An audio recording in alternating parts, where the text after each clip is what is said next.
Laptop, दूसरा notes. ठीक है, देखो इंटरव्यूज में उप से रिलेटेड जो क्वेश्चन पूछे जाते हैं वो मैं बताऊंगा, और साथ ही साथ कोडिंग करवाऊंगा साथ ही साथ। तो दोनों चीज आपके पास रहना चाहिए अभी, एवरीबॉडी। ठीक है, सारे लोग लैपटॉप लेके आए हो? फ्रॉम द नेक्स्ट डे सारे लोग लैपटॉप लेके आएंगे। ठीक है, विदाउट लैपटॉप अलाउ नहीं होगा क्लास में नेक्स्ट डे से। आज तुम नोट्स बनाओगे, अपना नोट्स ओपन रखना। ठीक है, चलिए हम लोग पढ़ना स्टार्ट करते हैं। देखो, मैं जो भी बताऊंगा ना टोटली प्लेसमेंट ओरिएंटेड बताऊंगा, कुछ भी एक भी पॉइंट ना ही ज्यादा बताऊंगा, एक भी पॉइंट ना ही कम बताऊंगा। हर चीज का एक ऑब्जेक्टिव होगा। ठीक है, तो आप लोग तो बहुत कॉन्शियस होके सुनिएगा हर चीज। देखो, मैं नोट्स किसी का भी चेक कर सकता हूं इन बिटवीन, और नोट्स से भी ज्यादा मैं पूछूंगा, उसका आंसर आना चाहिए। देखो, हम लोग पढ़ने जा रहे हैं उप्स, राइट। उप का मतलब क्या होता है? Object oriented programming. ठीक है, यही होता है मतलब, समझते हैं। मतलब इसका मतलब क्या हुआ? इसका मतलब हुआ वैसा प्रोग्रामिंग लैंग्वेज जो ऑब्जेक्ट पे ओरिएंटेड है। देखो, एकदम नाम से क्लियर है, वैसा प्रोग्रामिंग लैंग्वेज जो ऑब्जेक्ट पे ओरिएंटेड है उसे हम लोग बोलेंगे ऑब्जेक्ट ओरिएंटेड प्रोग्रामिंग लैंग्वेज। आप तुम बोलोगे सर आप तो बेवकूफ बना रहे हैं, है ना? समझते हैं। अच्छा एक बात बताओ, क्या हम यदि मैं पूछूं सी प्लस प्लस क्या ऑब्जेक्ट ओरिएंटेड प्रोग्रामिंग लैंग्वेज है, तो आंसर क्या होना चाहिए? क्या ये तुम्हारे दिमाग में क्या चलना चाहिए? क्या ये ऑब्जेक्ट के ओरिएंटेड है ये लैंग्वेज? हाँ है। वो अलग बात है प्योर ऑब्जेक्ट ओरिएंटेड नहीं है, तो हम लोग इसे बोल सकते हैं ये है ऑब्जेक्ट ओरिएंटेड प्रोग्रामिंग लैंग्वेज। जावा को भी हम लोग बोलते हैं ऑब्जेक्ट ओरिएंटेड प्रोग्रामिंग लैंग्वेज। ठीक है, पाइथन को भी हम लोग बोलते हैं ऑब्जेक्ट ओरिएंटेड प्रोग्रामिंग लैंग्वेज। ठीक है, अब देखो सी प्लस प्लस और जावा इंटरव्यूज में पूछे, सी प्लस प्लस और जावा क्या pure object oriented programming language है? Pure object oriented programming language नहीं। ठीक है, पाइथन प्योर ऑब्जेक्ट ओरिएंटेड। ठीक है, अब क्यों नहीं है तो इसका डीप रीजन मैं आगे बताऊंगा, बट अभी के लिए इतना समझ लो कि C plus plus and Java pure object oriented programming language नहीं। अब देखो, हम लोग पढ़ने जा रहे हैं उप्स। लैंग्वेज तो बहुत तरीके के होते हैं। लैंग्वेज कौन कौन होते हैं? लैंग्वेज कौन कौन होता है? तो पहला जो लैंग्वेज है वो है प्रोसीजरल प्रोग्रामिंग लैंग्वेज। सुने होंगे सारे लोग। पहला क्या है? Procedural programming language. दूसरा जो है वो है हमारा object oriented programming language. And तीसरा जो होता है वो होता है जेनेरिक प्रोग्रामिंग। कौन सा होता है? Generic programming. एंड फोर्थ जो होते हैं हमारे वो है फंक्शनल प्रोग्रामिंग। Functional program. तो हमारे पास प्रोसीजरल प्रोग्रामिंग लैंग्वेज है, ऑब्जेक्ट ओरिएंटेड प्रोग्रामिंग लैंग्वेज है, जेनेरिक प्रोग्रामिंग है, फंक्शनल प्रोग्रामिंग है। तो हम लोग क्वेश्चन ये है कि उप्स ही क्यों पढ़े, है ना? उसमें क्या ऐसी खास बात है जो उप्स पढ़े? क्वेश्चन ये है ना, प्रोसीजरल प्रोग्रामिंग लैंग्वेज में क्या ऐसी कमी थी कि हम लोग को उप्स लैंग्वेज पढ़ना पड़ गया? तो इस बात को समझते हैं। तो हम लोग पहले पढ़ते हैं एडवांटेज ऑफ उप। उप पढ़ने की क्या एडवांटेज है? तो सुनो, पहला क्या एडवांटेज है? देखो, मैं अननेसेसरी थ्योरी नहीं बताऊंगा, मैं एकदम पॉइंट टू पॉइंट बताऊंगा। ठीक है, तो पहला एडवांटेज क्या है? पहला एडवांटेज है कोड इजी टू मेंटेन। पहला। दूसरा जो एडवांटेज है वो है हमारा, हम लोग कोड को रीयूज कर सकते हैं। रीयूज का मतलब क्या हुआ? Once you write the code you can reuse again and again. इससे क्या होगा? सुनो, एक बार हम जो कोड को लिख लिए, अगर सेम कोड की रिक्वायरमेंट है हमें तो हम दोबारा नहीं लिखेंगे, उसी कोड को रीयूज करेंगे। इससे क्या होगा? नंबर ऑफ लाइंस, प्रोजेक्ट में नंबर ऑफ लाइंस कम होंगे, जिससे कि प्रोजेक्ट कॉस्ट रिड्यूस होगा एंड टाइम भी कम लगेगा प्रोजेक्ट को बनाने में, राइट? तो उप्स ना कोड रीयूजेबिलिटी को सपोर्ट करता है, ये अच्छी चीज है ना, है ना? चलिए, थर्ड जो है हमारा डिबग। कोड को डिबग करने में आसानी होता है। मतलब सुनो भाई, अगर नंबर ऑफ लाइंस कम होंगे तो हमें डिबग करना मतलब क्या कि एरर फाइंड करना। प्रोग्राम में एरर हम बहुत इजीली फाइंड कर सकते हैं क्योंकि नंबर ऑफ लाइंस कम है ना? तो डिबग करना इजी होगा अगर हम उप को फॉलो करेंगे तो। एंड फोर्थ जो हमारा है, फोर्थ है उप ड्राई प्रिंसिपल को फॉलो करता है। उप किसको फॉलो करता है? सारे लोग बोलेंगे किसको? Dry principal. ट्राई का मतलब क्या हुआ? Don't repeat your self. Don't repeat your self का मतलब क्या हुआ कि एक वही रीयूजेबिलिटी वाला बात है। Once you write the code don't repeat again. अब ये किस तरह से अचीव करते हैं हम लोग? ये दो तरीके से अचीव करते हैं। पहला फंक्शन के थ्रू और दूसरा क्लास बना के। किस किस चीज के थ्रू करेंगे? फंक्शन के थ्रू एंड क्लास बना। समझ में आया सबको? चलिए लास्ट तुम खड़े हो, तुम दोनों। हाँ खड़े हो, बताओ उप्स का क्या एडवांटेज? हाँ फिर हाँ और नेक्स्ट और इतना ही था। बातें करोगे तो आधे सीखोगे। समझ में आ रहा है बात? इस तरह से बात करोगे तो आधा ही सीखोगे ना, पार्शियल नॉलेज होगा। डिबग का मतलब क्या होता है? डिबग का मतलब क्या होता है? डिबग का मतलब क्या हुआ, कोई बताएगा? एरर फाइंड करना। ड्राई प्रिंसिपल फॉलो करता है ना वो। ड्राई प्रिंसिपल का मतलब क्या हुआ? रिपीट। और ड्राई प्रिंसिपल के लिए हम लोग क्या क्या यूज करते हैं? किसके थ्रू अचीव करेंगे?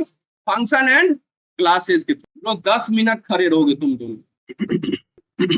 सुनो क्या हुआ, हुआ ना कि 12th के बाद ना मुझे बहुत गरीबी आ गया। क्या हो गया? गरीबी आ गई। मैंने सोचा कोचिंग पढ़ाना स्टार्ट करते हैं। तो कोचिंग पढ़ाने के लिए मुझे एक सॉफ्टवेयर की जरूरत पड़ी। कोचिंग के लिए एक सॉफ्टवेयर की जरूरत पड़ी। तो जब सॉफ्टवेयर बनवाने गए ना, तो वो बोला क्या कि आपके कोचिंग में कितने एंटिटी हैं। हम समझ ही नहीं पाए एंटिटी क्या होता है। तो हम बोले देखिए एक तो स्टूडेंट रहेगा और एक फैकल्टी रहेंगे। तो बोला अच्छा दो चीज है, दो एंटिटी है आपके पास, स्टूडेंट एंड फैकल्टी। तो एक है स्टूडेंट एंड दूसरा है फैकल्टी। और सॉफ्टवेयर बनाने वाले ने क्या बोला? स्टूडेंट फैकल्टी क्या है? एंटिटी है। तो इसको हम लोग बोलते हैं एंटिटी। एंटिटी बोलते।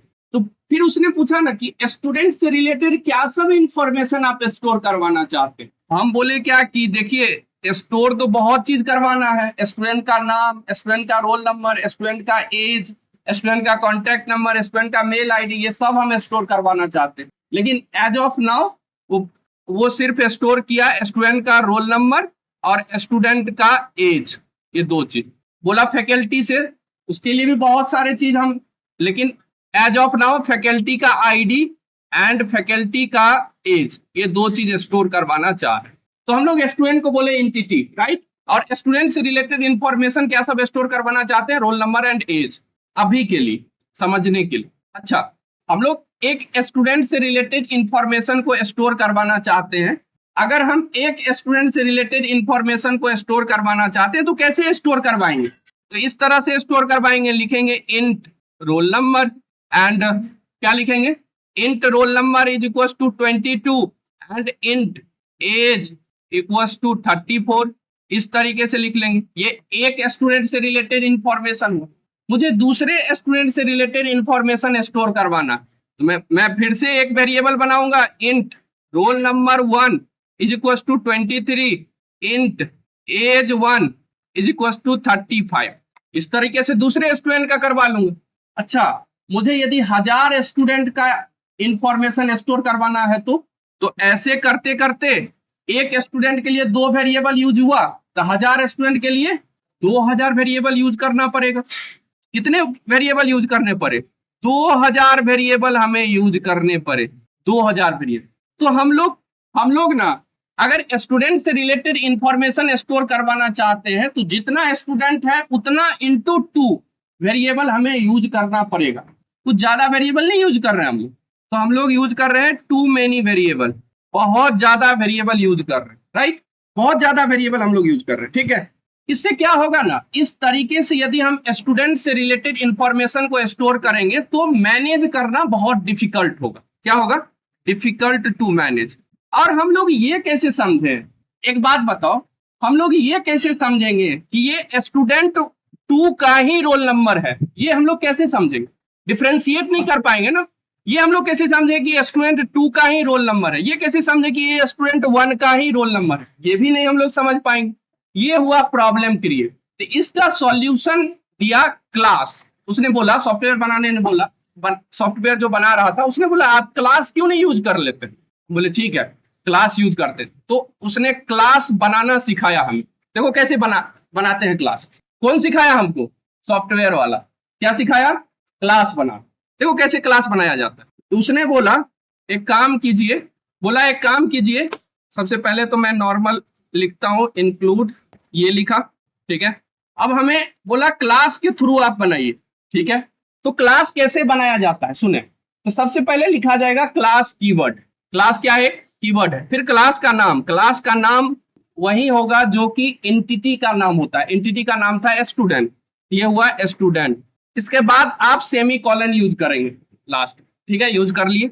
इसके बाद हमारे पास क्या सब इंफॉर्मेशन हमको स्टोर करवाना है। तो पहला स्टोर करवाना है रोल नंबर, ठीक है, एंड दूसरा स्टोर करवाना है एज, करवा लिए, ठीक है। बोला क्या कि ये इस तरह से आपको क्लास बनाना पड़ेगा, तो क्लास हम बना लिए। लेकिन बोला कि यदि आप एक स्टूडेंट से रिलेटेड इंफॉर्मेशन स्टोर करवाना चाहते हैं तो क्लास का एक ऑब्जेक्ट बनाइए। यदि आप 10 स्टूडेंट से रिलेटेड 10 स्टूडेंट का इंफॉर्मेशन स्टोर करवाना चाहते हैं तो क्लास का 10 ऑब्जेक्ट बनाइए। आप जितने स्टूडेंट का इंफॉर्मेशन स्टोर करवाना चाहते हैं उतना आपको ऑब्जेक्ट बनाना पड़ेगा, ठीक है। लेकिन पहले से तो इजी है, ठीक है। तो हम बोले ठीक है भाई।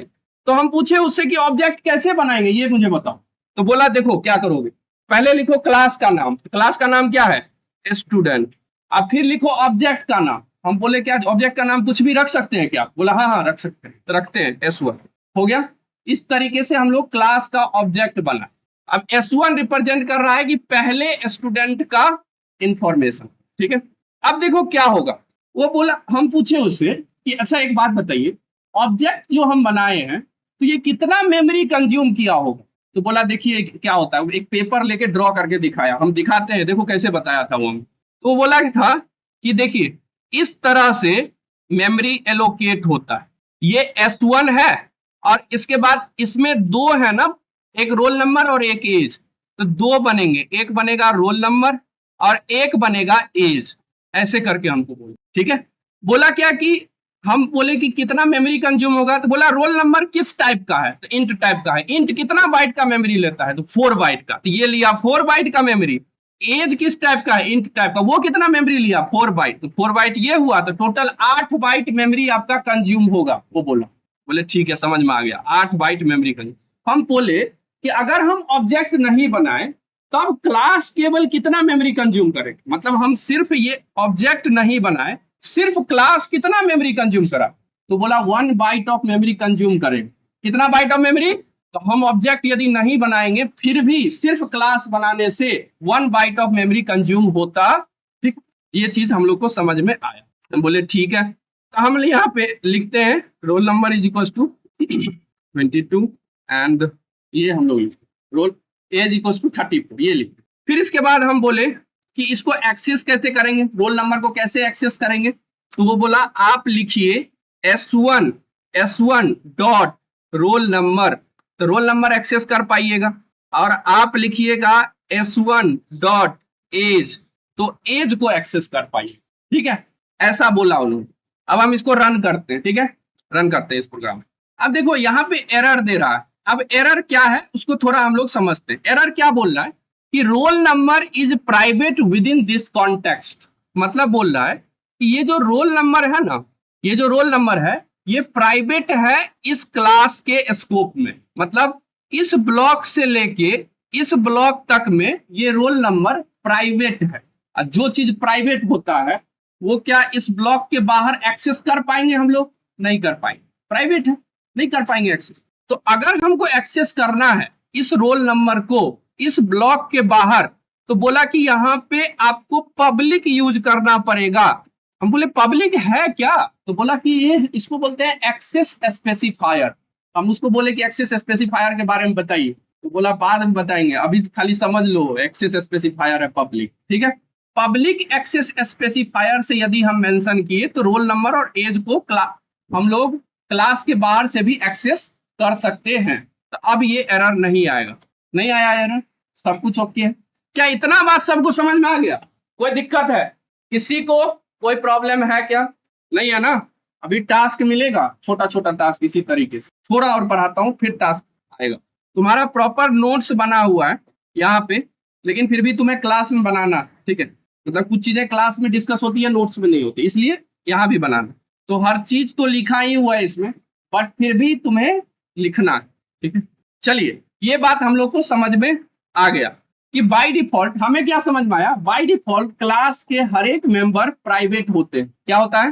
प्राइवेट। अच्छा एक बात पता है, रोल नंबर और एज अभी हो गया पब्लिक, मतलब कहीं से भी इसको एक्सेस हम लोग कर सकते हैं, रोल नंबर और एज को कहीं से भी एक्सेस कर सकते हैं। इसका एक डिसएडवांटेज भी, हम क्या किए पता है, S1 डॉट एज को कल होके कोई नेगेटिव सेट कर दिया, इसके वैल्यू को नेगेटिव कर दिया। तो इससे क्या प्रॉब्लम, इससे प्रॉब्लम ये हुआ, एज तो कभी नेगेटिव हो ही नहीं सकता है, और एज को हम नेगेटिव सेट कर पा रहे हैं, है ना। तो इसका डिसएडवांटेज ये है कि कोई भी हमारे वैल्यू को चेंज कर दे रहा है ना, कोई भी हमारे वैल्यू को चेंज कर दे रहा है, तो ये सिक्योरिटी वायलेशन हो रहा है। तो उप्स इस चीज को सपोर्ट नहीं करता। उप्स हम लोग पढ़ते ही इसलिए है कि हमारा जो बना हुआ एप्लीकेशन है वो सिक्योर रहे, कोई भी उसको हैक ना कर सके। तो अगर हम S1 डॉट एज के वैल्यू को चेंज कर दे रहे हैं, मतलब ये सिक्योर नहीं है। तो अगर हम इसको सिक्योर करना चाहते हैं तो हमें इस प्रॉपर्टी, इसको हम लोग याद रखो, इसको हम लोग बोलते हैं प्रॉपर्टीज। क्या बोलते हैं? प्रॉपर्टीज। इसको बोलेंगे प्रॉपर्टीज, इसको भी बोलते हैं प्रॉपर्टीज। तो मुझे इसको प्राइवेट रखना पड़ेगा, लेकिन अगर हम प्राइवेट रखेंगे तो रोल नंबर और एज को तो एक्सेस ही नहीं कर पाएंगे। दोनों प्रॉब्लम है ना। एक प्रॉब्लम क्या है कि एज को कोई अगर पब्लिक रखते हैं तो एज को कोई नेगेटिव वैल्यू सेट कर देगा, और यदि हम इसको प्राइवेट रखते हैं तो इसको हम एक्सेस नहीं कर पाएंगे। तो इसका सॉल्यूशन क्या, ये सुनो क्या सॉल्यूशन। तो इसका सॉल्यूशन है कि आप मेथड बनाएं। क्या बनाना है? मेथड। मेथड बन, मेथड वही होता है जो कि फंक्शन होते हैं, ठीक है। चार तरह के फंक्शन होते हैं, take nothing, return nothing, take something, return nothing, take nothing, return something, take something, return something. चार तरह के फंक्शन। तो ये अगर मुझे रोल नंबर और एज के वैल्यू को इनिशियलाइज करना है, सेट करना है, तो हम थ्रू मेथड सेट करेंगे। थ्रू मेथड इसलिए कर रहे हैं कि रोल नंबर को कोई नेगेटिव कर भी नहीं सकता है, ठीक है। तो कैसे हम लोग करेंगे? तो देखो, रोल नंबर के लिए हम लोग एक मेथड बनाते हैं, उसका नाम हम लोग रखते हैं set roll number. Set roll number, ठीक है। यहाँ पे रोल नंबर रिसीव होगा, और यहाँ पे हम लोग लगाए हैं कि यहाँ पे हम लोग एक काम कर देते हैं, लिख देते हैं कि if role number is less than 0, 0 से छोटा है, नेगेटिव अगर है, मतलब रोल नंबर जब ग्रेटर देन इक्वल टू 0 हो, तभी हम लोग चाहते हैं कि रोल नंबर में R असाइन हो, अदरवाइज ना हो, ठीक है। यही कर, एल्स एक मैसेज प्रिंट करवा देंगे, इनवैलिड रोल नंबर, ये मैसेज हम लोग प्रिंट करवा।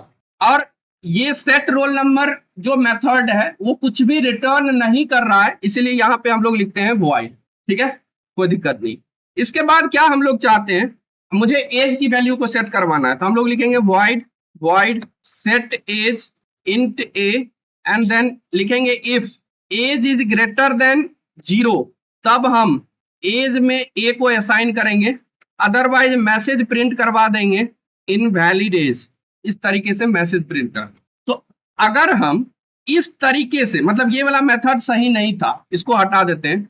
इसके बाद यदि मुझे किसी पर्टिकुलर स्टूडेंट का एज पता करना है, कितना एज है, तो उसके लिए हम लोग एक मेथड बनाते हैं गेट, पहले तो get roll number and return कर देंगे roll number, and int get एक बनाते हैं गेट एज, यहां से हम लोग रिटर्न कर देंगे एज, ठीक है। इस तरीके से काम करें। कोई दिक्कत है क्या किसी को? कोई दिक्कत? लेकिन इससे क्या होगा जानते हो, अब हम दोबारा पूछे कि अच्छा एक बात बताइए, अगर हम मेथड यूज किए हैं क्लास के अंदर, पहले तो प्रॉपर्टीज यूज कर रहे थे, अब हम मेथड यूज किए तो क्या मेमोरी कंज्यूम होगा? बोला हाँ होगा, अभी भी होगा। लेकिन अब मेमोरी का ऑर्गेनाइजेशन कैसा होगा? तो देखो किस तरह से होगा। यदि हम स्टूडेंट क्लास का ऑब्जेक्ट बनाए हैं तो मेमोरी का ऑर्गेनाइजेशन किस तरीके से होने वाला? इस तरीके से कुछ होगा S1, और इसके अंदर प्रॉपर्टीज कौन कौन है? एक है, एक क्या है? रोल नंबर, एक बनेगा रोल नंबर, एक बनेगा एज, और एक होगा मेरा सेट रोल नंबर, और एक बनेगा मेरा सेट एज, एक मेरा बनेगा गेट एज, और एक मेरा बनेगा गेट रोल नंबर। इस तरीके से अब मेमोरी का ऑर्गेनाइजेशन। तो हम पूछे कि इसमें क्या रहेगा? इसमें तो बोला इसमें रहेगा कोड, जो आप कोड लिखे हो वो कोड इसमें रहने वाला है। सबको समझ में आया मेमोरी का ऑर्गेनाइजेशन किस तरीके? अब मैं पूछा कि अच्छा एक बात बताइए, हम एज को कैसे, इस सेट एज को कैसे एक्सेस करेंगे? तो बोला S1 डॉट लिखो सेट एज, से सेट एज को एक्सेस कर पाओगे। 23 दिए। अब क्या हुआ सुनो, ये सेट एज जो है ना, सेट एज जो मेथड है वो S1 ऑब्जेक्ट के लिए काम कर रहा है, ठीक है। तो सेट एज, ये 23 जाएगा ए में, 23 ग्रेटर देन है 0, तो एज में 23 वैल्यू सेट हो जाएंगे। मतलब क्या होगा, यहाँ पे आ जाएगा कितना, 23, ठीक है। फिर मैंने बोला रोल नंबर करना है, तो लिखो S1 dot set roll number, और इसमें हम रख दिए 45। तो 45 कहाँ पे आ जाएगा मेरे भाई, यहाँ पे आ जाएगा 45। समझ में आया? इसी तरीके से यदि मुझे जानना है तो मैं लिखूंगा S1 dot get as, and मैं लिखूंगा S1 dot gate roll number, से मुझे रोल नंबर मिले। अब इसे हम रन करते हैं। 38 नंबर लाइन में एरर है, 38 देखते हैं, प्राइवेट है। हाँ देखो, तो सुनो, ये प्राइवेट है ना, ये प्राइवेट है, लेकिन इसे हम लोग बनाएंगे पब्लिक। तो प्रॉपर्टीज को रखा जाता है प्राइवेट में, मेथड को रखा जाता है पब्लिक। थ्रू मेथड हम प्रॉपर्टीज के वैल्यू को इनिशियलाइज करेंगे, मैनिपुलेट, उसका जो भी कैलकुलेशन है वो करेंगे थ्रू मेथड, ठीक है। अब हम लोग रन करते हैं, कोई एरर नहीं है, 23 एंड 45 मुझे दिखा दिया, ठीक है। अब आप लोग करेंगे क्वेश्चन। और सुनो एक बात सुन लो सारे लोग, इसको हम लोग बोलते हैं रोल नंबर के वैल्यू को कौन सेट किया, रोल नंबर के वैल्यू को कौन मेथड सेट किया, set, set roll number, age को सेट एज, तो set age, set roll number और सेट एज को हम लोग बोलते हैं सेटर फंक्शन। क्या बोलेंगे, सेटर, सेटर मेथड, इसको बोलते हैं सेटर मेथड। और इसको हम लोग बोलते हैं रोल नंबर को, मुझे रोल नंबर यदि एक्सेस करना है तो वो किसके थ्रू किया हम लोग, गेट रोल, तो इसको बोलते हैं गेटर। इसको क्या बोलेंगे हम लोग? तो आप लोग अभी इस क्वेश्चन को करेंगे सारे लोग। क्या करना है हमें, सुनो, create a class bank account, हमें एक बैंक अकाउंट नाम का एक क्लास क्रिएट करना है। करिए, के बाद उसमें प्रॉपर्टीज होंगे, account holder name, account number and balance, ये हो, ठीक है।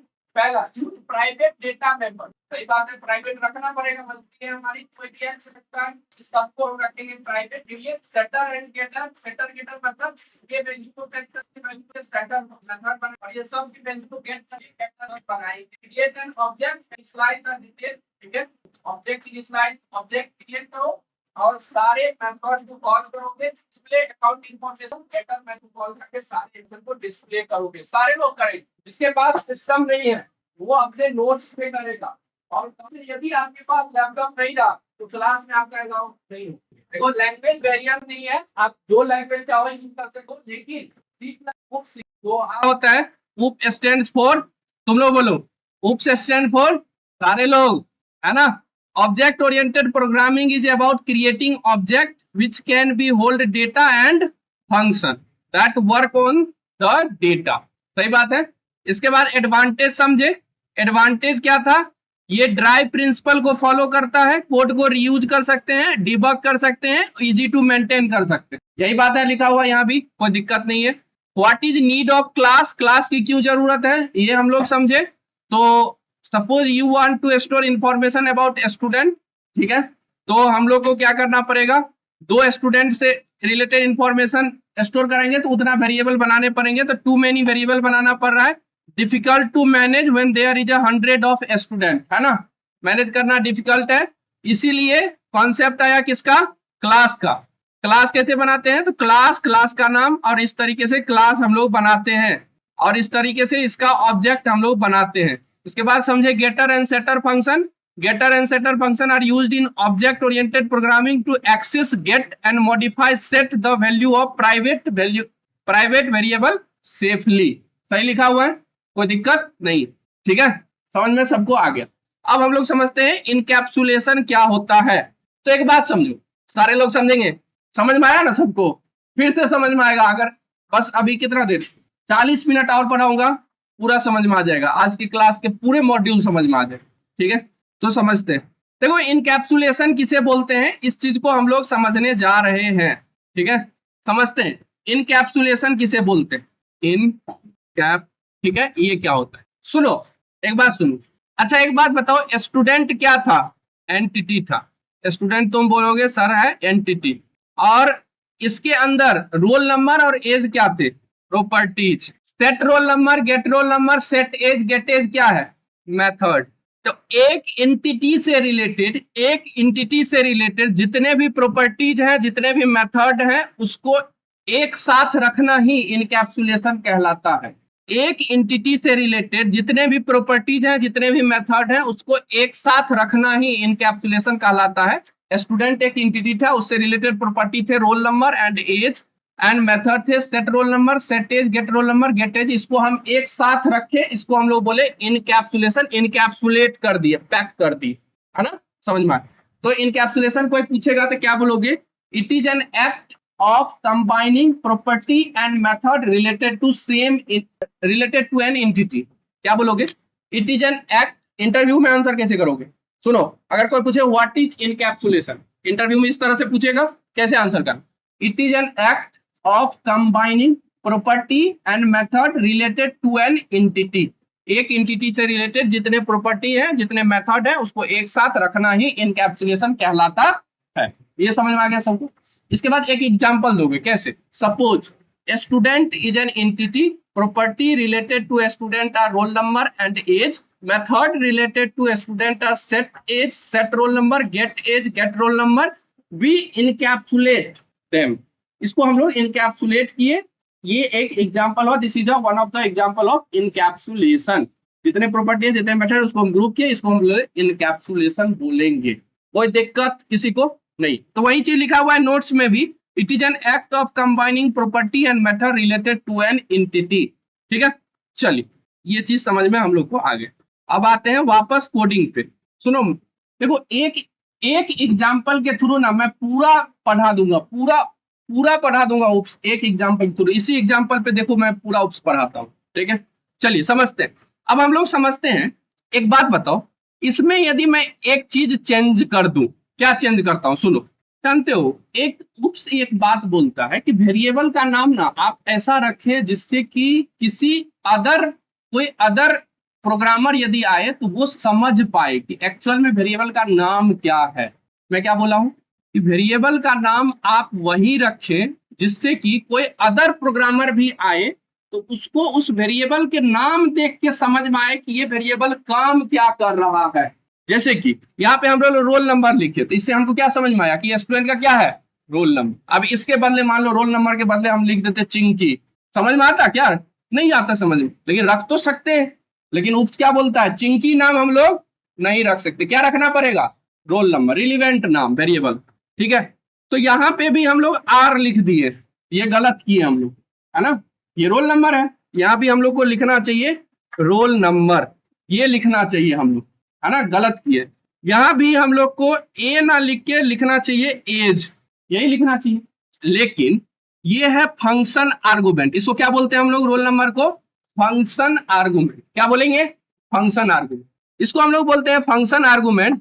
और एक बात समझो, रोल नंबर जो है, रोल नंबर जो वेरिएबल है, जो फंक्शन आर्गुमेंट जो फंक्शन का आर्गुमेंट का जो नाम है, वही नाम हम लोग क्लास के वेरिएबल को भी, प्रॉपर्टीज का भी नाम वही, जो प्रॉपर्टीज का नाम है वही फंक्शन के आर्गुमेंट का भी नाम है। अब तो नेम कॉन्फ्लिक्ट हो गया। मतलब इस स्कोप में यहां से यहां तक में अगर हम बोलते हैं रोल नंबर, रोल नंबर मतलब क्या, ये फंक्शन आर्गुमेंट है कि क्लास वाला प्रॉपर्टीज है, ये तो समझ ही नहीं आ रहा, है ना। तो नेम, अब मान लो एक घर में राहुल नाम का 2 व्यक्ति रह रहा है, तो नेम कॉन्फ्लिक्ट होगा ना, बोलोगे राहुल, तो यानी तो दोनों आएगा, नहीं तो दोनों नहीं आएगा, है ना, ये होगा।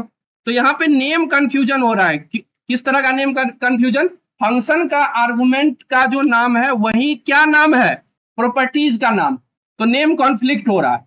तो हम कैसे डिफ्रेंशिएट करेंगे इस दोनों के बीच में, कैसे डिफ्रेंशिएट करें, तो इसके लिए उप्स एक नया कॉन्सेप्ट लेके दिया, और उस कॉन्सेप्ट को हम लोग अभी समझने जा रहे हैं, उसको बोलते हैं ऑब्जेक्ट पॉइंटर। क्या बोलेंगे, ऑब्जेक्ट पॉइंटर। चलिए समझते हैं ऑब्जेक्ट पॉइंटर क्या होता है। रीजन समझ में आया सबको, ऑब्जेक्ट पॉइंटर क्यों पढ़ रहे हैं, चलिए समझते हैं। तो हम लोग समझने जा रहे हैं ऑब्जेक्ट पॉइंटर।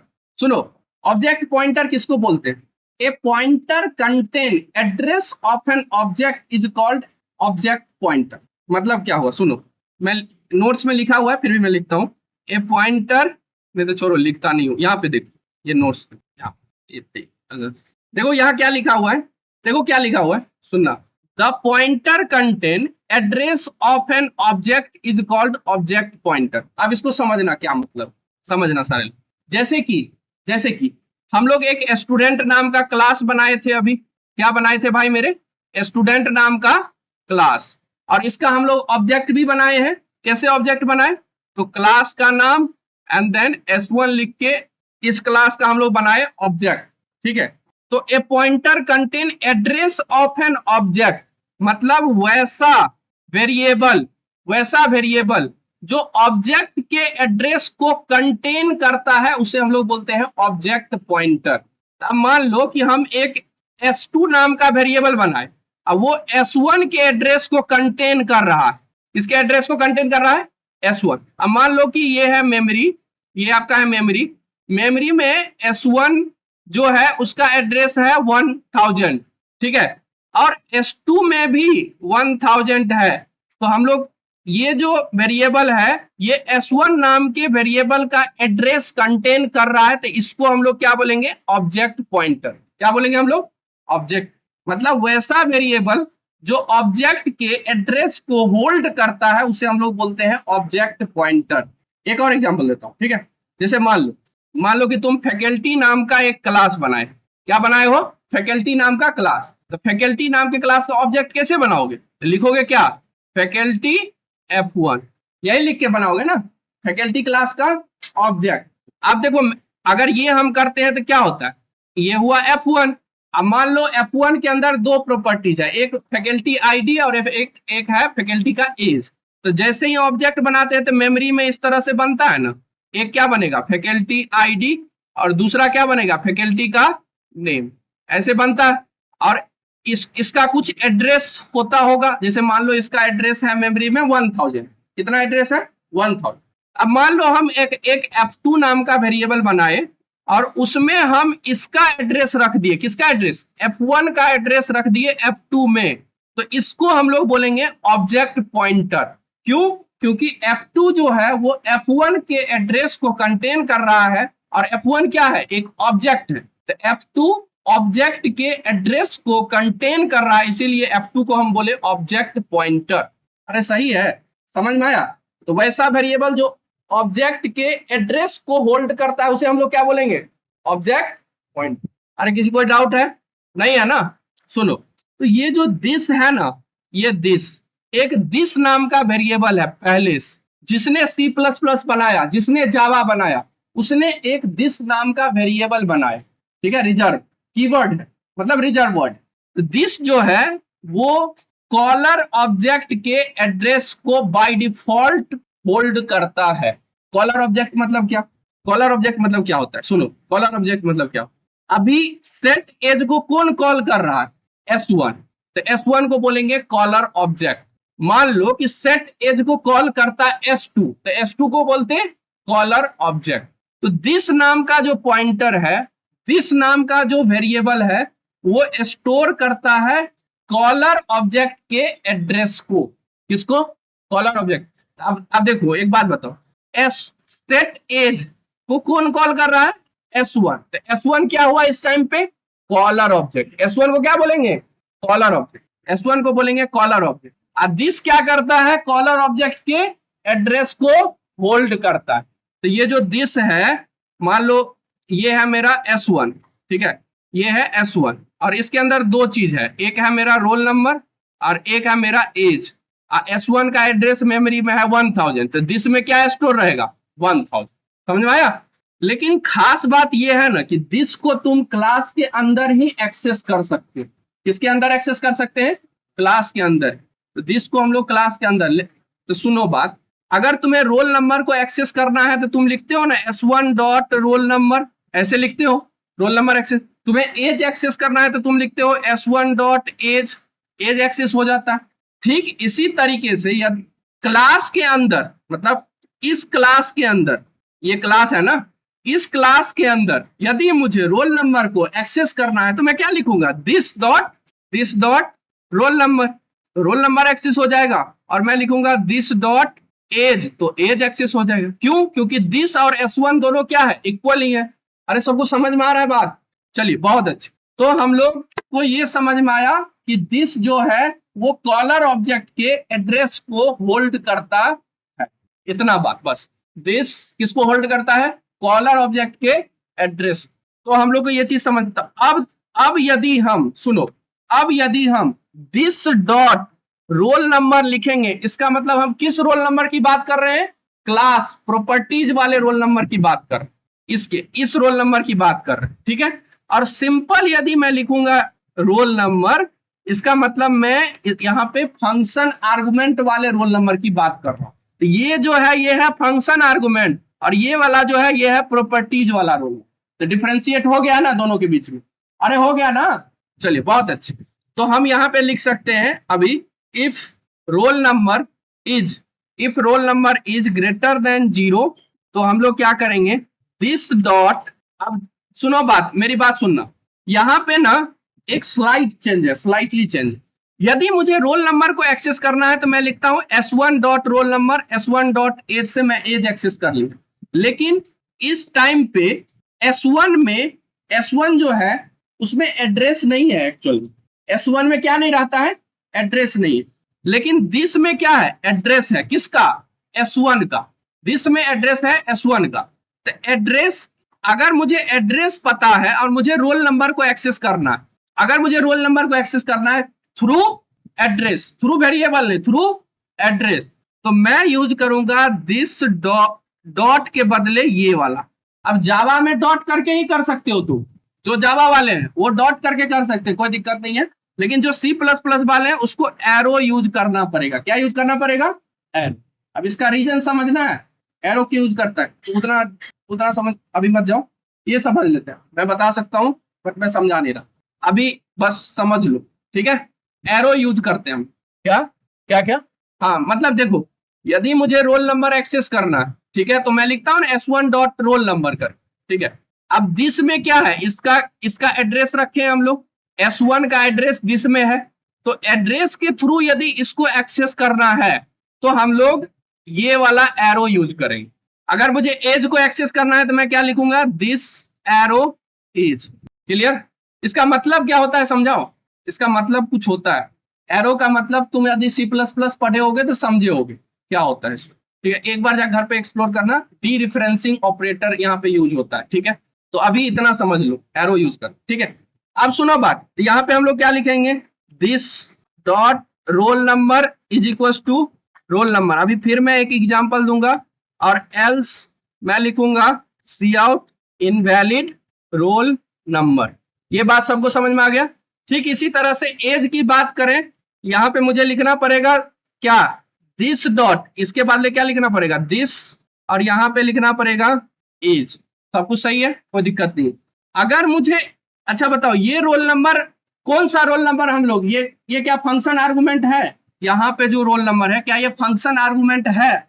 नहीं है ना, तो ये तो प्रॉपर्टीज वाला है, तो यहाँ पे लिखना पड़ेगा दिस, इस तरीके। ये वाला कौन है, प्रॉपर्टीज वाला है, तो लिखना पड़ेगा दिस। समझ में आ गया सबको? कोई दिक्कत है? कोई दिक्कत नहीं है। तो अगर तुमसे सेम आउटपुट आया, कोई दिक्कत नहीं। तो अब दिस क्यों पढ़े हम, रीजन पूछेगा कि दिस हम लोग क्यों पढ़ते हैं। दिस पढ़ने के पीछे रीजन एक ही है, अगर फंक्शन आर्गुमेंट एंड प्रॉपर्टी दोनों का नाम यदि सेम हो तो नेम कॉन्फ्लिक्ट हो जाएगा। तो इसके कारण हम लोग दिस पढ़े, और दिस जो है वो कॉलर ऑब्जेक्ट के एड्रेस को होल्ड करता, ठीक है। और एरो के थ्रू एक्सेस करेंगे, इन C++ जावा में डॉट के थ्रू ही करो, ठीक है। दिस समझ में आ गया सबको? एक कॉन्सेप्ट समझ में आ गया। दिस लास्ट कॉन्सेप्ट आज के क्लास का, कंस्ट्रक्टर। सुनो बात, सुनना सारे लोग सुनेंगे सारी बात।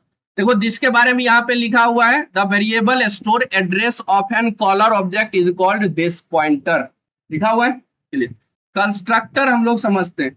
अभी मैं एक और एग्जांपल देने वाला हूं, तुम लोग से एक और क्वेश्चन करवाऊंगा अभी तुरंत। तो कंस्ट्रक्टर समझ लो पहले। सुनो बात, कंस्ट्रक्टर किसको बोलते हैं? Constructor is a member function of a class. सुनो, constructor is a member function of a class.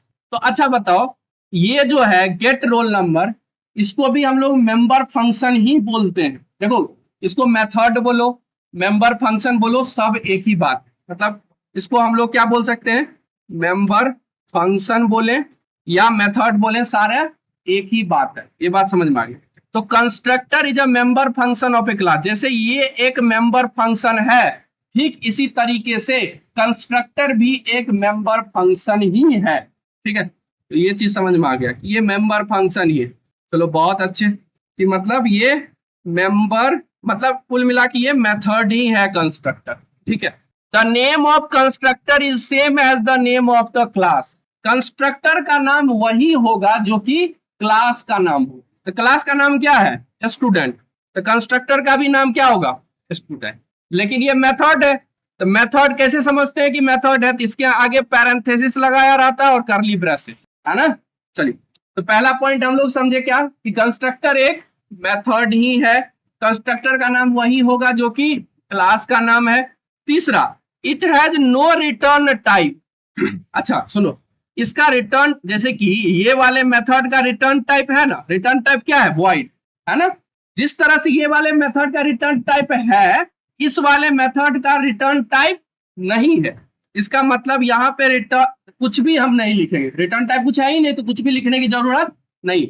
अच्छा एक बात बताओ, यहाँ यदि हम कुछ भी नहीं लिखे, यहाँ वॉइड भी नहीं लिखे, यहाँ इंट भी नहीं लिखे, यहाँ फ्लोट भी नहीं लिखे, कुछ भी यदि नहीं लिखे, क्या मुझे रिटर्न स्टेटमेंट लिखने की जरूरत है, नहीं। तो रिटर्न स्टेटमेंट हम लोग नहीं लिखेंगे, ये चीज समझ में आ गई।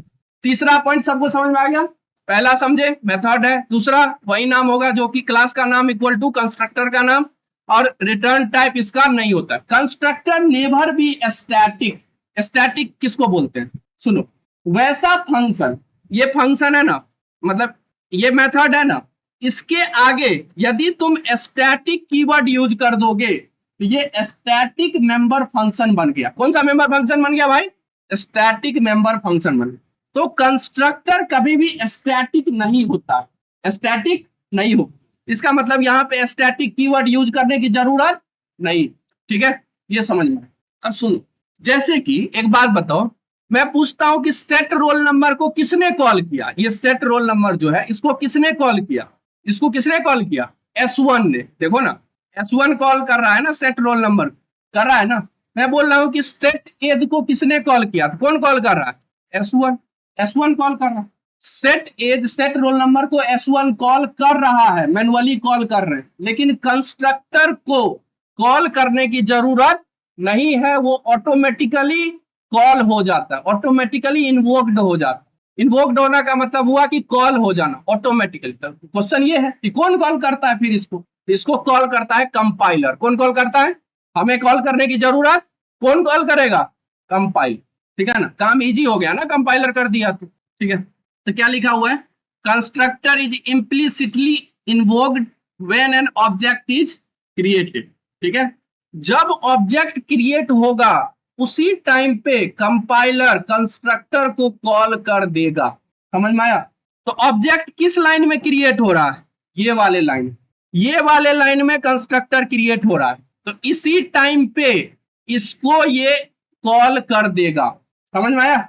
अब तुम्हें पता करना है ना कि कॉल किया कि नहीं किया, तो एक काम करो, इसके अंदर एक मैसेज लिखो, कुछ भी, कॉल हुआ या नहीं।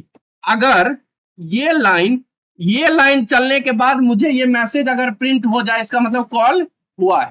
तो चलते हैं, रन करते हैं, कॉल हुआ या नहीं, किया ना प्रिंट, इसका मतलब कॉल हो गया।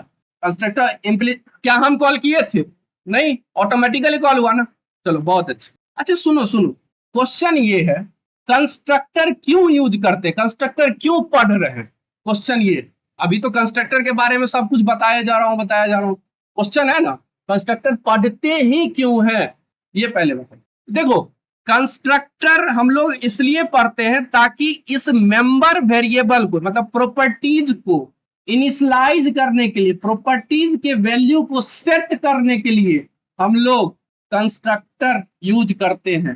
क्यों यूज करते हैं, प्रॉपर्टीज को इनिशियलाइज करने के लिए क्या यूज करेंगे, कंस्ट्रक्टर। तो तुम्हारे मन में एक क्वेश्चन होगा, सर रोल नंबर और एज को तो हम सेट रोल नंबर और सेट एज के थ्रू भी तो कर ले रहे हैं। रोल नंबर और एज को इनिशियलाइज तो सेट रोल नंबर और सेट एज के थ्रू भी कर दे रहे हैं, तो कंस्ट्रक्टर के थ्रू इनिशियलाइज करने की क्या जरूरत है ना क्वेश्चन? नहीं है, हम ही बता बना है क्वेश्चन है, ये क्वेश्चन है। इसका आंसर सुनो, ये इंटरव्यूज में पूछे जाते हैं और मैक्सिमम 100 में 90 बच्चे को ये पता ही नहीं रहता कि कंस्ट्रक्टर हम क्यों बनाते हैं जब हमारे पास मेथड है, मेथड के थ्रू तो हम इनिशियलाइज कर सकते हैं, तो कंस्ट्रक्टर ही क्यों, कंस्ट्रक्टर के थ्रू ही प्रॉपर्टीज को क्यों इनिशियलाइज करवाना है?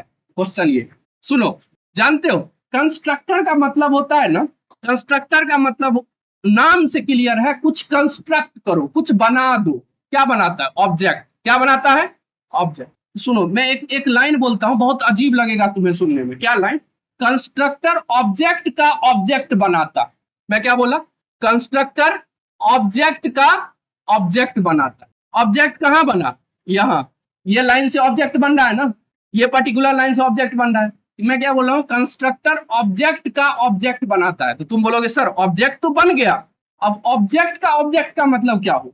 तो सुनो, तुम भी इंसान हो ना, फिर भी लोग बोलते हैं ना कि इंसान वाला हरकत, इंसान बनो इंसान। तुम तो इंसान ऑलरेडी हो, लेकिन लोग तुम्हें क्या बोलते हैं? इंसान बनो।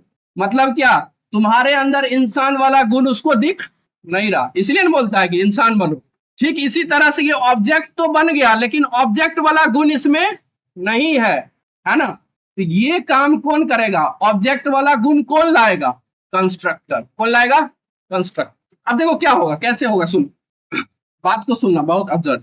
एक चीज बताओ, हम इस लाइन से बोल रहे हैं कि ऑब्जेक्ट बन गया, इस लाइन से हम लोग बोल रहे हैं कि ऑब्जेक्ट बन गया। तो एक काम करते हैं हम लोग, अभी S1 में, S1 में क्या सब है?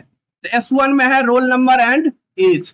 जब तुम रोल नंबर और एज को प्रिंट करवाओगे ना, अभी यदि प्रिंट कराओ तो वो गार्बेज वैल्यू लेके देगा। क्या देगा वैल्यू लेके? गार्बेज। तुम देखो ना प्रिंट करवा, सी आउट करो S1 डॉट गेट एज करो, ये गार्बेज वैल्यू देगा। देखो देखो क्या दिया, 3423 गार्बेज वैल्यू है ना। दूसरा बार रन करोगे तो कुछ और ही वैल्यू लेके देगा, गार्बेज वैल्यू।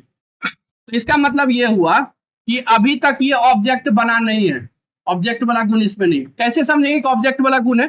तो अगर वो स्टूडेंट है तो उसका कुछ वैलिड एज होगा और वैलिड उसका रोल नंबर हो, तब हम समझेंगे कि वो रियल में स्टूडेंट एग्जिस्ट कर रहा है। लेकिन अभी तो वैलिड एज नहीं है, वैलिड रोल नंबर नहीं है, इसका मतलब रियल में स्टूडेंट एग्जिस्ट नहीं हो रहा। तो ये लाइन चलने से पहले, ये लाइन चलने से पहले एक्चुअल में S1 में वैलिड रोल नंबर और वैलिड एज नहीं है, गार्बेज वैल्यूज है ना। और कंस्ट्रक्टर क्या करता है? कंस्ट्रक्टर का काम क्या है कि जैसे ही ऑब्जेक्ट बनेगा वो वैल्यू को क्या कर देगा? इनिशियलाइज कर देगा। कंस्ट्रक्टर का काम क्या है? जैसे ही ऑब्जेक्ट बनेगा वो वैल्यूज को क्या कर देगा? इनिशियलाइज। तो इसका मतलब इसी लाइन में ये कंस्ट्रक्टर बन गया, वैलिड वैल्यू से इनिशियलाइज करेगा ना उसे। अब कैसे करेंगे वो हम लोग समझते हैं। तो सुनो कैसे करोगे, यहां पे तुम पास करो 23 एंड 45, ठीक है, ये पास किए। जैसे ही हम लोग ये पास किए 23 एंड 45, तो कंस्ट्रक्टर होगा कॉल, ऑब्जेक्ट बनते ही कंस्ट्रक्टर होगा कॉल, और 23 एंड 45 एज अ आर्गुमेंट पास होगा, ठीक है, 23 एंड 45। तो यहाँ पे 23 को रिसीव करने के लिए हम लिखते हैं int a comma roll number r, ऐसे लिखते हैं, ठीक है। और हम लोग क्या कर देते हैं कि roll number is equal to a and age is equal to, sorry age equal to a, roll number is equal to r.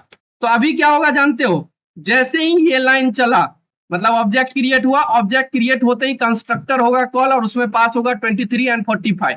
तो 23 यहाँ ए में आएगा और आर में जाएगा 45, तो रोल नंबर में आ जाएगा 45, एज में आ जाएगा 23। सेट हो गया, इसका मतलब कंस्ट्रक्टर बन गया। समझ में आया कि कंस्ट्रक्टर क्यों हम लोग बनाते हैं? सो कोई बता सकता है reason why we are making constructor? Constructor क्यों बनाते हैं? प्रॉपर्टीज के वैल्यू को इनिशियलाइज। अब इसी में कोई क्वेश्चन पूछे कि इनिशियलाइज तो सेट मतलब मेथड के थ्रू भी कर सकते हैं, तो कंस्ट्रक्टर ही क्यों? कोई पूछे तो क्या बोलोगे कि एक्चुअल में जब कंस्ट्रक्टर कॉल होता है, जब कंस्ट्रक्टर कॉल होता है तब जाके वैल्यू इनिशियलाइज होती है। अगर सिर्फ स्टूडेंट S1 जैसे constructor create, sorry object create नहीं हो गया, है ना, जब तक कि इसमें वैलिड वैल्यू हम लोग इनिशियलाइज ना कर पाए। अब कंस्ट्रक्टर का काम क्या है, तो जैसे मुझे कार बनाना है, ठीक है, कार हम बना दिए, पहला टाइम बना दिए, अब मुझे कार को मॉडिफाई करना है, जैसे कि उसके स्पीड को बढ़ाना, ठीक है, तो अब हम यूज करेंगे सेट, है ना, उसमें क्या यूज करेंगे सेट, अब हम उसको और बढ़ा सकते, तो बाद में मॉडिफाई करने के लिए सेट यूज होगा, और जिस टाइम पे मैन्युफैक्चर हुआ उस टाइम के लिए कौन सा यूज होगा, कंस्ट्रक्टर। जिस टाइम पे जो चीज मैन्युफैक्चर हुआ है उस टाइम पे क्या यूज होगा, कंस्ट्रक्टर, और बाद में चेंज करने के लिए कौन यूज करेंगे, सेट एंड गेट। समझ में आया बात, ये है। तो कंस्ट्रक्टर के बारे में बोलोगे सारे लोग पॉइंट सब, पहला क्या है कंस्ट्रक्टर, क्या है मेंबर, ठीक है, जैसे कि सेट वाला था वैसे ही ये भी मेंबर। दूसरा पॉइंट बताओ, कंस्ट्रक्टर का नाम वही होगा जो कि क्लास का नाम होगा। तीसरा बात, रिटर्न टाइप कुछ भी नहीं होगा, है ना, और स्टैटिक कंस्ट्रक्टर नहीं होता है, ये बात समझ में आ गया। इसके बाद क्या समझ में आया हम लोग को, ऑटोमेटिकली इन्वोक्ड हो जाता है, हमें प्रॉपरली कॉल करने की जरूरत नहीं है, कौन कॉल करता है तो कंपाइलर कॉल करता है। और कंस्ट्रक्टर क्यों यूज करते हैं, प्रॉपर्टीज को इनिशियलाइज करने के लिए। क्वेश्चन ये है कि प्रॉपर्टी को इनिशियलाइज तो स्टेप के थ्रू भी कर सकते थे, कंस्ट्रक्टर ही क्यों, एक्चुअल में उसमें एक्चुअल में ऑब्जेक्ट क्रिएट नहीं होता है, सिर्फ स्टूडेंट S1 लिख देने से ऑब्जेक्ट क्रिएट नहीं होता जब तक कि कंस्ट्रक्टर कॉल ना। ऑब्जेक्ट एक्चुअल में कैसे समझेंगे क्रिएट हो गया, जब उस S1 में जितने प्रॉपर्टी के उसमें एक वैलिड वैल्यूज हो तब हम समझे, है ना। स्टूडेंट S1 लिखने से उसमें गार्बेज वैल्यू थे। अरे समझ में आया कंस्ट्रक्टर। अच्छा चलो सुनो एक और बात, मैं ये लिखा तो ये वाला कंस्ट्रक्टर कॉल हो गया, ये वाला। अच्छा सुनो, अब यदि मैं लिखता हूं स्टूडेंट, एक काम करता हूं स्टूडेंट S2 में लिखता हूं, क्या मैं लिखा हूं स्टूडेंट S2, तो अभी प्रोग्राम का आउटपुट क्या आएगा, मतलब मैं यहां से यहां तक अभी कमेंट कर देता हूं, तुम बताओ अभी प्रोग्राम का आउटपुट क्या आएगा, कोई बताएगा क्या। हाँ, ये करने से क्या होगा, कंस्ट्रक्टर कॉल होगा, होगा कॉल, ये करने से आउटपुट क्या आएगा, कोई बताएगा, आउटपुट नहीं आएगा, एरर आएगा। अब देखो एरर आता है कि नहीं, देखते एरर आया ना, क्या लिखा है error, no matching function for call to a student, लिखा है ना? अरे लिखा है, तो ऐसा क्यों हुआ है, समझो, समझना मेरी बात। अब देखो क्या हुआ, यहाँ पे जो S1 नाम का ऑब्जेक्ट क्रिएट हो रहा है उसके लिए जो कंस्ट्रक्टर कॉल हो रहा है उसमें दो आर्गुमेंट, तो दो आर्गुमेंट वाला कंस्ट्रक्टर है अपने पास अवेलेबल, क्लास में हम बना चुके हैं। लेकिन यहाँ पे S2 जो बनाए हैं इसके लिए एक जीरो आर्गुमेंट वाला कंस्ट्रक्टर चाहिए, और जीरो आर्गुमेंट वाला कंस्ट्रक्टर हम क्लास में नहीं बनाए, इसीलिए ये एरर दे रहा है। तो हमें जीरो आर्गुमेंट वाला कंस्ट्रक्टर बनाना पड़ेगा, तो बनाते हैं जीरो आर्गुमेंट वाला कंस्ट्रक्टर। तो हम लोग क्या कैसे लिखे, सिंपल स्टूडेंट, ये जीरो आर, अब ये एरर नहीं देना चाहिए, देखते हैं अब एरर दे रहा है कि कोई एरर नहीं। समझ में आया बात। अच्छा एक बात बताओ, अच्छा सुनो सुनो, एक बात बताओ, मैं एक और काम करता हूं स्टूडेंट S3 एंड 9, अब बताओ क्या होगा, एरर आएगा कि नहीं आएगा, क्यों, क्योंकि एक आर्गुमेंट वाला कंस्ट्रक्टर हम नहीं बनाए, देखो ना एरर आएगा, एरर आएगा इसमें, आया ना error, no matching for call, तो मुझे एक आर्गुमेंट वाला कंस्ट्रक्टर बनाने की जरूरत है। तो देखो कहाँ हुआ, यहाँ पे तो एक आर्गुमेंट वाला कंस्ट्रक्टर बनाते हैं और यहाँ पे लिखते हैं int a and age is equal to a, ये कर, तो अभी एक आर्गुमेंट वाला कंस्ट्रक्टर, अब क्या होगा सुनना, अगर तुम इसको कॉल करते हो तो दो आर्गुमेंट वाला कंस्ट्रक्टर कॉल होगा, इसको कॉल करोगे तो एक आर्गुमेंट वाला कंस्ट्रक्टर कॉल होगा, और इसको कॉल करोगे तो सॉरी इसको कॉल करोगे तो जीरो आर्गुमेंट वाला कंस्ट्रक्टर कॉल होगा, और इसको कॉल करोगे तो एक आर्गुमेंट वाला कंस्ट्रक्टर कॉल होगा। समझ में आया बात, है ना। और इसी को हम लोग बोलते हैं कंस्ट्रक्टर ओवरलोडिंग, क्या बोलते हैं, कंस्ट्रक्टर ओवरलोडिंग। कंस्ट्रक्टर का नाम सेम है, आर्गुमेंट अलग अलग है, तो इसको बोलेंगे कंस्ट्रक्टर ओवरलोडिंग, है ना। जैसे कि फंक्शन ओवरलोडिंग होता है, फंक्शन का नाम सेम आर्गुमेंट अलग है तो उसको क्या बोलेंगे, फंक्शन ओवरलोडिंग। ठीक इसी तरह से कंस्ट्रक्टर का नाम सेम है, आर्गुमेंट अलग अलग है, इसको हम लोग बोलते हैं कंस्ट्रक्टर ओवरलोडिंग। समझ में आया। एक बात सुनो, एक और बात सुनो, एक क्वेश्चन का आंसर दे पाओगे, मैं पूछता हूँ, कंस्ट्रक्टर के बारे में सारे कहानी तो समझ ली, क्या एक एक क्वेश्चन, इस सारा पॉइंट लिखा हुआ है नोट्स में, तो एक क्वेश्चन का आंसर दे पाओगे, अभी तक क्या हम कंस्ट्रक्टर बना रहे थे, अभी तक क्या हम कंस्ट्रक्टर बना रहे थे, एरर दे रहा था, नहीं दे रहा था ना, क्यों नहीं एरर दे रहा, क्यों नहीं दे रहा था, क्योंकि अगर तुम कंस्ट्रक्टर नहीं बनाओगे, तुम एक भी कंस्ट्रक्टर यदि नहीं बनाओगे तो कंपाइलर खुद एक कंस्ट्रक्टर बना देता है, और उस कंस्ट्रक्टर को बोलते हैं डिफॉल्ट कंस्ट्रक्टर। क्या बोलेंगे हम लोग? अब डिफॉल्ट कंस्ट्रक्टर में क्या होता है, एक भी आर्गुमेंट पासेज नहीं होते, ठीक है, मतलब इस तरह का कंस्ट्रक्टर कंपाइलर बना देता है ऑटोमेटिकली, है ना। अगर तुम कंस्ट्रक्टर नहीं बनाओगे तो कंपाइलर क्या बनाएगा? डिफॉल्ट कंस्ट्रक्टर, ये वाला। तो अभी तक एरर इसलिए नहीं दे रहा था क्योंकि कंपाइलर एक कंस्ट्रक्टर बना रहा था इनिशियली, लेकिन अगर तुम एक भी कंस्ट्रक्टर बना दिए तो कंपाइलर फिर कंस्ट्रक्टर नहीं बनाता। तो एक्चुअल में इस लाइन के बाद एरर इसीलिए आया कि इसके लिए हम कंस्ट्रक्टर बना चुके थे और इसके लिए नहीं बनाए, है ना, इसलिए इस लाइन में एरर आया था। तो अगर तुम कंस्ट्रक्टर नहीं बनाओगे तो कौन बनाएगा? कंपाइल। ये बात याद है कंस्ट्रक्टर के। और इसको हम लोग बोलते हैं डिफॉल्ट कंस्ट्रक्टर, एंड इसको हम लोग बोलते हैं पैरामीटराइज्ड कंस्ट्रक्टर। समझ में आया सबको? चलिए 10 मिनट देख लिए। जो एग्जाम्पल अभी बैंक वाला हुआ है, बैंक वाले एग्जाम्पल में तुम्हें दो चीज यूज करना है, दिस एंड कंस्ट्रक्ट। क्या क्या यूज करना है? तो अभी हम लोग क्या कर रहे थे, देखो बैंक वाला एग्जाम्पल में अभी हम लोग क्या कर रहे थे, हाँ ये वाला बैंक वाला था एग्जाम्पल। अभी हम लोग क्या कर रहे थे, ये जो अकाउंट नेम है, अकाउंट नंबर है और बैलेंस है, इसको इनिशियलाइज कर रहे थे किसके थ्रू? मेथड के थ्रू, सेटर और गेटर मेथड के थ्रू, सेटर के थ्रू। अब मुझे सेटर गेटर यूज नहीं करना, मुझे कंस्ट्रक्टर के थ्रू इनिशियलाइज कर, पहला। दूसरा, इस एग्जांपल में तुम दिस कीवर्ड यूज करो, करो सॉरी, मैं एग्जांपल हूं सर। अब सुनो भाई क्या कर रहे हो इधर, हो रहा है